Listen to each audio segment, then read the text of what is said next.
السلام عليكم ورحمة الله وبركاته، أهلا بكم في فيديو جديد من سلسلة فيديوهات تحليل الشخصيات، وأنا إيهاب الغرباوي أخصائي التحليل النفسي من خلال علم الفراسة ولغة الجسد.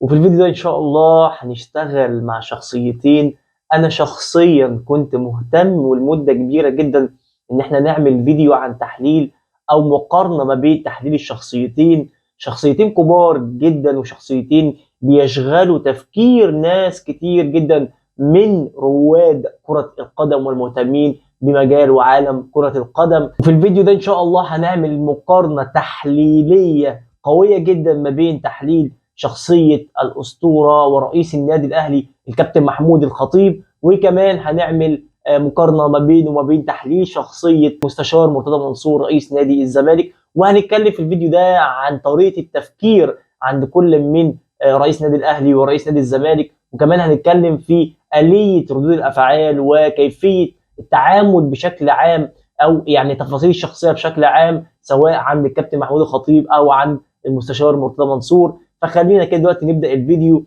ونشتغل مع بعض وكده ونتعرف على أكتر الصفات وأكتر الملامح في شخصية رئيس النادي الأهلي وشخصية رئيس نادي الزمالك. ويلا بينا نبدأ الفيديو عشان ما نطولش على بعض أكتر من كده، ولكن مهم قوي لو أنت مهتم بعلم الفراسه وتحليل الشخصيات ومهتم انك تعرف اكتر عن علوم التحليل النفسي، مهم دلوقتي انك تعمل اشتراك في القناه وتفعل زر الجرس عشان يوصلك كل الفيديوز من النوع ده. خلينا دلوقتي كده يعني ننتقل الى اللابتوب علشان نقدر ان شاء الله يعني نتكلم بشكل ادق في تحليل الشخصيتي. اهلا بكم من جديد. طيب زي ما احنا شايفين كده ان انا عامل او حاطط صورتين للكابتن محمود الخطيب وللمستشار مرتضى منصور جنب بعض، علشان احنا هنعمل دلوقتي مقارنة ما بين يعني شكل الوجه هنا واطار الوجه، وكمان شكل الوجه هنا عند المستشار مرتضى منصور. فخلينا كمان نبدا في البدايه كده بشكل الوجه عند الكابتن الخطيب. هنلاقي هنا ان شكل الوجه يعني بنسبه 80% واخد شكل الوجه المستطيل.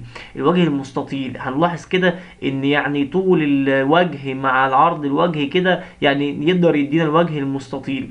طيب اما هنا هنلاحظ ان شكل الوجه واخد شكل المربع قوي، يعني هنلاقي ان نسبة العرض هنا مع نسبة الطول غالبا او يعني تقريبا كده ايه يعني متماثلة.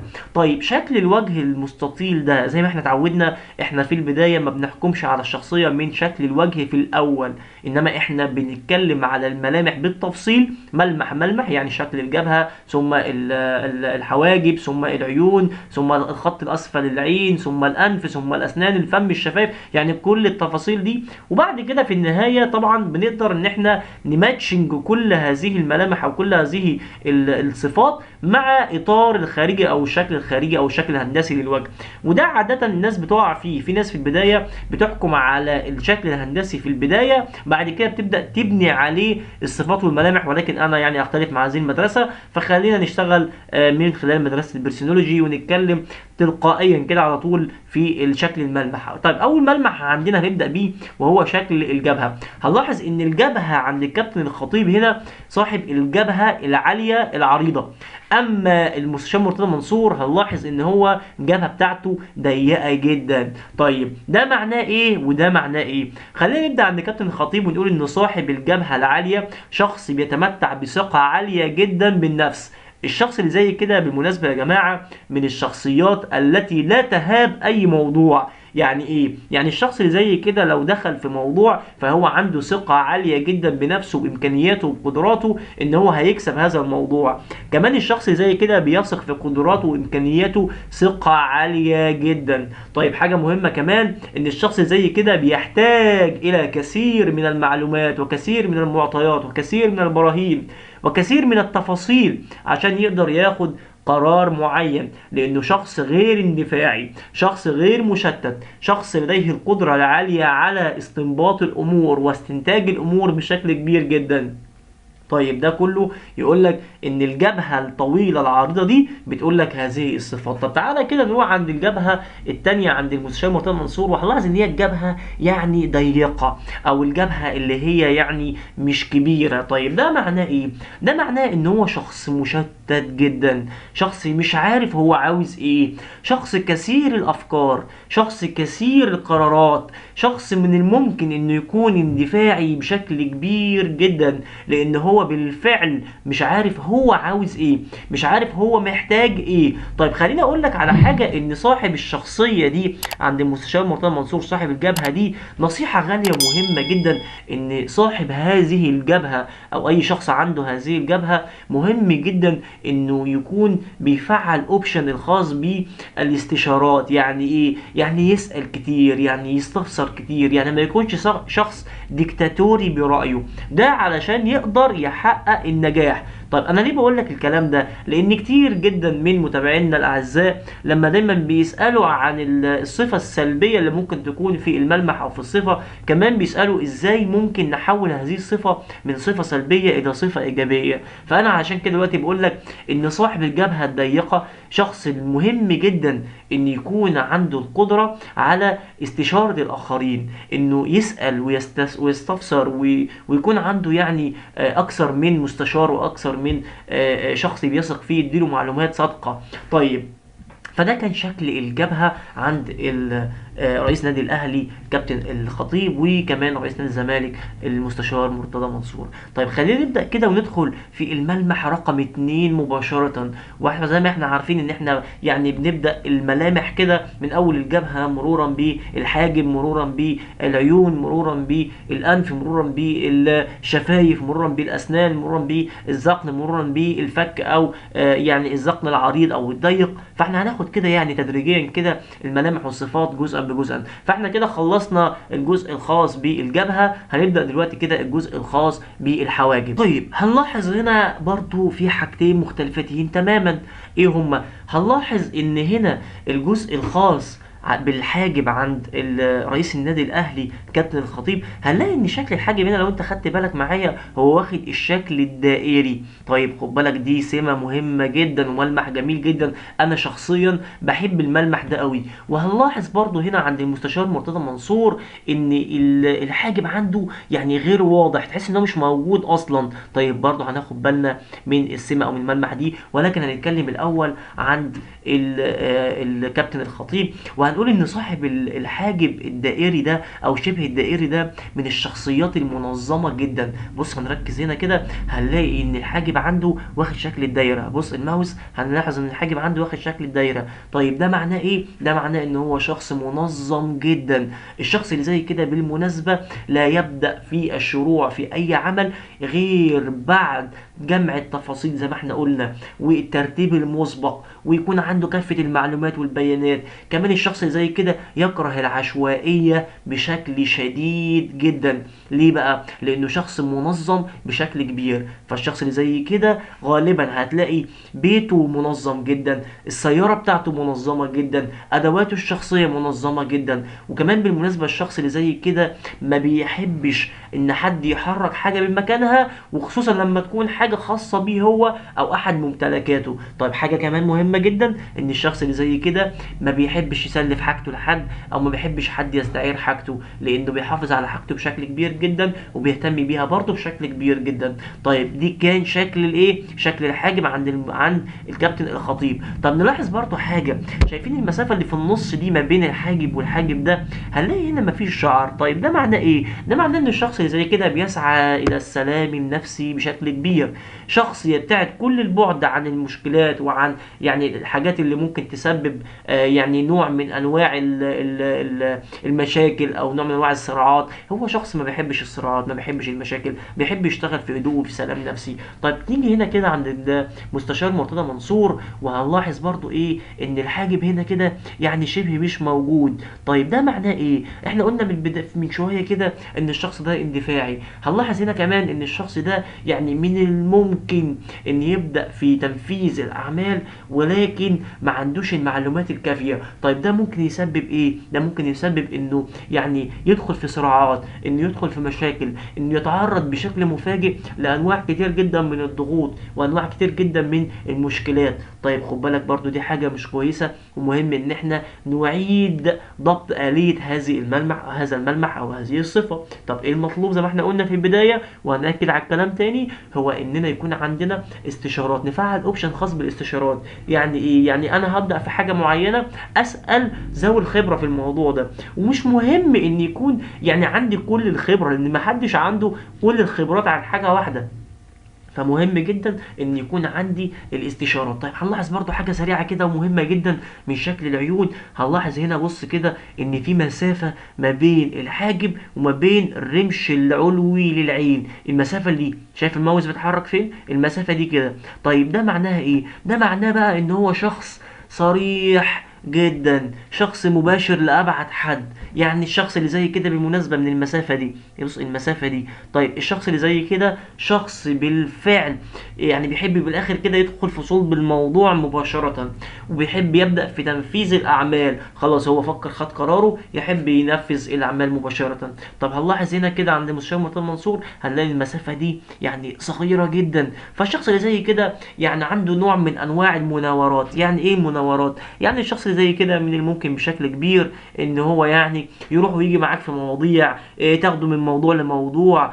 شخص مثلا يتكلم في حكاية وناخده في حكاية تانية. هو ما عندوش مشكلة انه يدخل معاك ويخرج معاك في اكتر من موضوع من بعض. انما هنا هنلاحظ عن كابتن الخطيب ان الشخص زي كده محدد ومباشر بشكل كبير جدا، وصريح برضه بشكل كبير جدا. طب في حد بقى يقول لك مثلا هنا دلوقتي ان ايهاب الغرباوي متحامل على المستشار مرتضى منصور، ويعني بيقول فيه الحاجات السلبيه وكل الكلام ده. احب اقول لك بالعكس تماما، لان دلوقتي هقول لك مفاجاه كبيره جدا ان انا اصلا زملكاوي. يعني انا اصلا بشجع نادي الزمالك طبعا، وعندي انتماء شديد لنادي الزمالك، ويعني كل فريق نادي الزمالك ومشجعين نادي الزمالك. ولكن هنا احنا بنتكلم في التفاصيل الخاصه بهذا العلم او في علم الفراسه، وبنحلل الشخصيه كما هي، ملناش دعوه دلوقتي بالانتماء سواء كنت اهلاوي او زملكاوي. طيب هقول لك كمان دلوقتي هنا عند يعني حاجه عند الكابتن الخطيب، وبرده السمه بقى واضحه وزايده قوي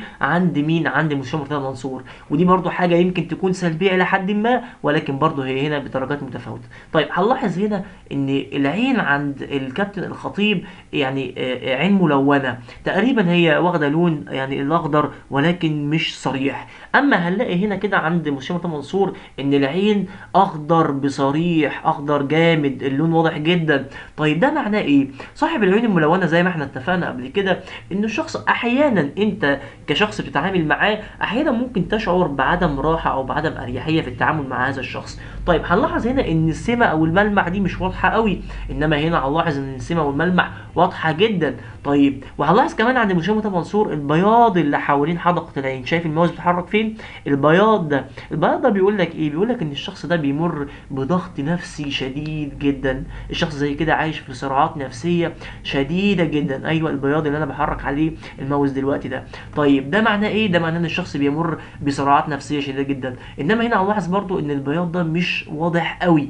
طيب ده معناه ايه؟ ده معناه ان هو شخص مستقر نفسيا الى حد ما. طيب برضو دي حاجة احنا لاحظناها من شكل العيون.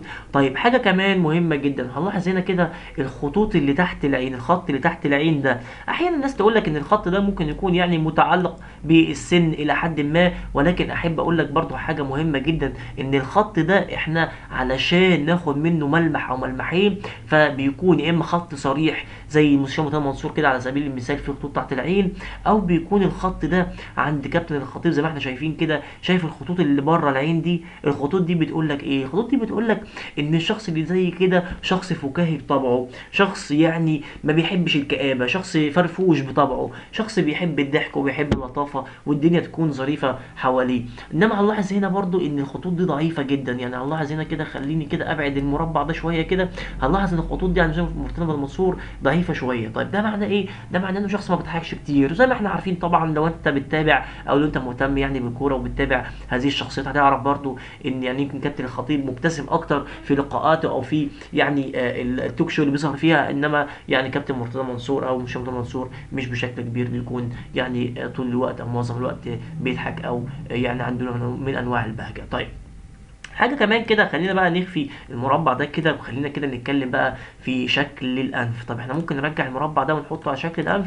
اه ينفع نحطه هنا كده على شكل الانف علشان يكون ظاهر جدا بالنسبه لك. طيب هنلاحظ هنا ايه؟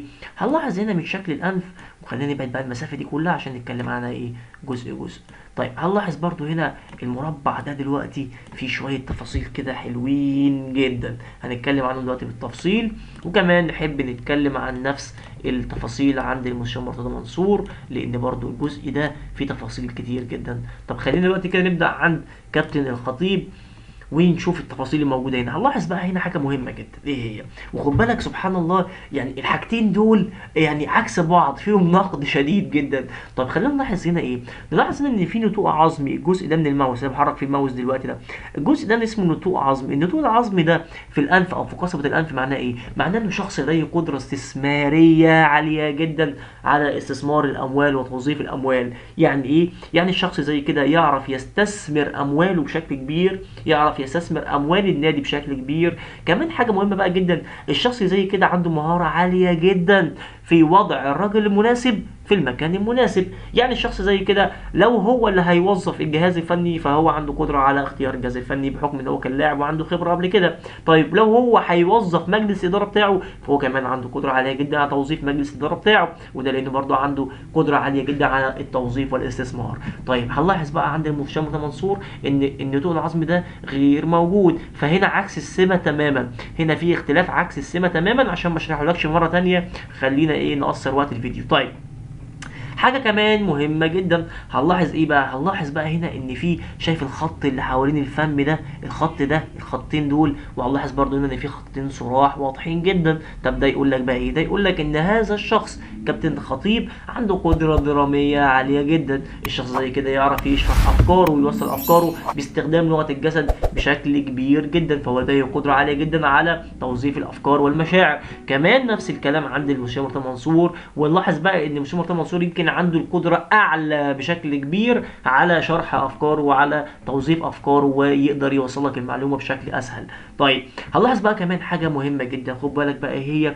هنلاحظ هنا إن الجزء السفلي من الأنف هنا ممتلئ. طيب ولاحظ برضو إن نفس السمة موجودة هنا. طيب المعنى إيه إن الجزء السفلي ده ممتلئ والجزء السفلي ده ممتلئ؟ معناه إن الشخص زي كده عنده قدرة تشاركية عالية جدا، يعني الشخص ده بيحب المشاركه بشكل كبير، الشخص زي كده بيكون متفاعل مع فريق العمل بتاعه. وبالمناسبه برضو دي من اهم الملامح او الصفات اللي المفروض تكون موجوده في اي قائد لفريق عمل او في اي قائد لمؤسسه. طيب حاجه بقى هنا مختلفه، ايه هي؟ المسافه اللي ما بين طرف الانف والشفه العليا هنلاقيها هنا بسيطه او ضعيفه جدا. اما عند المستشار مرتضى منصور فهنلاقي ان المسافه دي يعني لحد ما واسعه او كبيره. طيب ده معناه ايه بقى؟ ده معناه هنا عند كابتن الخطيب ان هو شخص حساس جدا. الشخص اللي زي كده يعني لا يقبل النقد، ما يحبش حد ينقده، ولا حد نقده وقال له انت فيك سلبي وفيك وفيك وفيك هو ممكن يسمع الكلام ويعني يكون الى حد ما مستقبل، ولكن هو شخصيا بينزعج من هذا الموضوع بشكل كبير جدا. اما عند المستشار مرتضى منصور فالمسافه دي الى حد ما كبيره، فده يقول لك ايه؟ ده يقول لك ان هو شخص يعني المفروض انه يكون لا ينزعج من النقد. يعني لو انت بتنقده بشيء معين هو ممكن يعني ما ينزعجش منه، ولكن ده ملوش علاقة بردود أفعاله، لأن ردود أفعاله دي مبنية على ملامح أكتر من الملمح ده. طيب أما هنا بقى هنلاحظ إيه؟ هنلاحظ إن الشفة العليا عند الكابتن الخطيب يعني مين صاحب الشفة العليا الرقيقة أو النحيفة، وهنلاحظ عند مستشار مرتضى منصور إن الشفة العليا ممتلئة إلى حد ما. طيب ده يقول لك إيه؟ ده يقول لك إن كابتن الخطيب من النوع اللي ما بيحبش يتكلم كتير. هذا الشخص يعني يفضل مقولة او الحكمة اللي بتقول خير الكلام ما قل ودل. اما هنلاحظ عند المستشار مرتضى منصور انه شخص بيحب يأكد على كلامه وبيحب يتكلم كتير وبيحب يشرح كلامه بشكل كتير. وطبعا كتر الكلام بيوصلنا او ممكن يدخلنا في مشاكل كتير، لان احيانا ممكن ما يكونش عندك القدرة انك تعمل كنترول على كلماتك او على الجمل اللي انت بتقولها. وبرضه هنلاحظ لو انت مهتم زي ما انا بقول لك كده واهلاوي صميم ومهتم بالموضوع ده، هتلاحظ كابتن الخطيب ما بيظهرش في برامج اعلاميه كتير، ما بيتكلمش كتير حتى في المناسبات، تلاقي كلامه كله بسيط جدا ومحدد. اما لو انت زملكاوي زيي فهتلاحظ طبعا ان المستشار مرتضى منصور بشكل كبير بيتكلم كتير جدا، واحيانا اعتقد يعني ان معظم هذه الكلمات ممكن تسبب مشاكل من اي نوع. طيب ندخل بقى عند الشفه السفلى. هنلاحظ بقى هنا ان الشفه السفلى عند كابتن الخطيب الى حد ما ممتلئه الى حد ما. اما عند المستشار مرتضى منصور فهنلاحظ برضو ان هي ممتلئه واضحه جدا. طيب ده يقول لك ايه؟ ده الجزء الخاص بالكرم والانفاق. فهذا يقول لك ان الشخص ده بينفق امواله ولكن يعني بحرص ما. اما هنا فاحب اقول لك ان هذا الشخص يعني ينفق على ما يريده بشكل كبير جدا، ولا يبخل على نفسه ولا على اسرته ولا على اصدقائه باي شيء. طيب حاجه كمان، نربط بقى هذه الصفة أو هذا الملمح مع إيه؟ مع صوان الأذن الخارجي وشكل الأذن الخارجي. هنلاحظ هنا إن صوان الأذن الخارجي إلى حد ما برضو قريب من الرأس، فده يأكد لك نفس السمة. أما هنلاحظ هنا إن صوان الأذن الخارجي إلى حد ما يعني برضو قريب، ولكن هي الصورة مش واضحة قوي، ولكن نقدر نقول إن هو يعني قريب برضو إلى حد ما من الرأس. خد بالك إن صوان الأذن هنا كان بعيد عن الرأس، فده معناه إن هو شخص حريص جدا وبخيل. إنما هنا يعني أعتقد إلى حد ما هو قريب من الرأس مع الشفة السفلى الممتلئة مع الشفة العليا الممتلئة، فأعتقد إن يعني هذا الملمح موجود. طيب خلينا بقى نبدأ كده وندخل على الجزء الخاص يعني شكل الذقن وشكل الفك. وعايزين برضو نكبر المربع ده شوية علشان يعني يكون السمة أكثر وضوحا أو أكثر ظهورا. وبرضو هنكبر المربع شوية عن المستشار مرتضى منصور علشان برضو تكون السمة أكثر وضوحا. طيب هنلاحظ هنا كده بقى عند كابتن الخطيب إيه؟ هنلاحظ هنا شايف الفكين ظاهرين جدا وبعاد عن بعض. طب ده يقول لك ايه؟ بص خليني كده اقول لك، خلينا هنا، خليني كده اقول لك ايه، خليني اقول لك ان شكل الفك العريض ده بيقول لك ان هذا الشخص لديه ثقة عالية جدا بامكانياته بقدراته، ثقة عالية جدا بنفسه. طب نربط الكلام ده مع ايه؟ نربطه مع شكل الجبهة العريضة الطويلة. ده يقول لك ان هذا الشخص لديه ثقة عالية جدا في امكانياته وقدراته. طب اما هنا عند المستشار مرتضى منصور فهنلاقي برضو ان الفكين بعاد ولكن غير ظاهرين زي ايه كابتن الخطيب. طيب الفكين البعاد دول مش ظاهرين قوي مع الجبهة الضيقة دي، يقول لك ايه؟ يقول لك ان هذا الشخص بيستمد ثقته بنفسه من الاخرين. يعني الشخص اللي زي كده بيحتاج دايما الى التشجيع، انك تقول له انك صح، انك تقول له ان انت كويس، ان احنا واثقين في قراراتك واثقين في امكانياتك. يعني هذا الشخص بيحتاج إيه طبعا الى دعم كبير والى تشجيع كتير والى يعني مساندة كلامية كبيرة جدا. طيب حاجة بقى كمان هنا هنلاحظ هنا ان شكل الدقن عند كابتن الخطيب يعني احيانا كده تكون واضحة من الشكل المستقيم، وبرضه هنا هنلاحظ ان هي الى حد ما مستقيم. طب ده يقول لك ايه؟ ده يقول لك ان هذا الشخص كابتن الخطيب اللي بيتكلم هنا هيقول لك ان هذا الشخص يعني الى حد كبير كده يعني عنده ركن كده في البيت خاص بيه، عنده كده مكان بيستمد منه طاقته الإيجابية وبيفصل فيه عن كل ال يعني الضغوطات اللي ممكن تحيط بيه. أما عند المستشار مرتضى منصور فالملمح ده يقول لك يقول لك إن هذا الشخص مشاكس كبير جدا. يعني الشخص اللي زي كده بالمناسبة ما بيقتنعش بأي حاجة بسهولة. وده ليه؟ لأنه دايما بيحتاج إلى كثير من المعلومات علشان يبدأ يتناقش معاك فيها، لأنه هو بالفعل يعني شخصية كلامية ومتكلم بشكل كبير جدا. فده كان يعني تحليل بسيط كده لشخصية كابتن الخطيب والمستشار مرتضى منصور. وفي النهاية طبعا كل الحب والتقدير إلى رئيس النادي الأهلي وإلى رئيس نادي الزمالك ومشجعي ولاعبي النادي الأهلي ومشجعي ولاعبي نادي الزمالك. ونتمنى طبعا للفريقين والناديين كل التوفيق والنجاح المستمر بإذن الله. وبكده عزيزي نقدر نكون وصلنا لنهاية الفيديو، ويعني أتمنى إن أنا أكون قدرت أقدم لك بعض المعلومات لو تهمك عن رئيس النادي الأهلي كابتن الخطيب، وكمان رئيس نادي الزمالك المستشار مرتضى منصور. وأحب أذكر تاني علشان محدش يقول إن أنا يعني كنت متحيز لرئيس النادي الأهلي، عايز أقول لك إن أنا بالفعل زملكاوي الحمد لله. في النهاية أتمنى يكون الفيديو ده عجبك، ولو أنت مهتم بعلم الفراسة وتحليل الشخصيات مهم جدا إنك تشترك في القناة دلوقتي وتفعل زر الجرس عشان يوصلك كل الفيديوز من النوع ده. اشوفكم فيديو جديد، شكرا والسلام عليكم.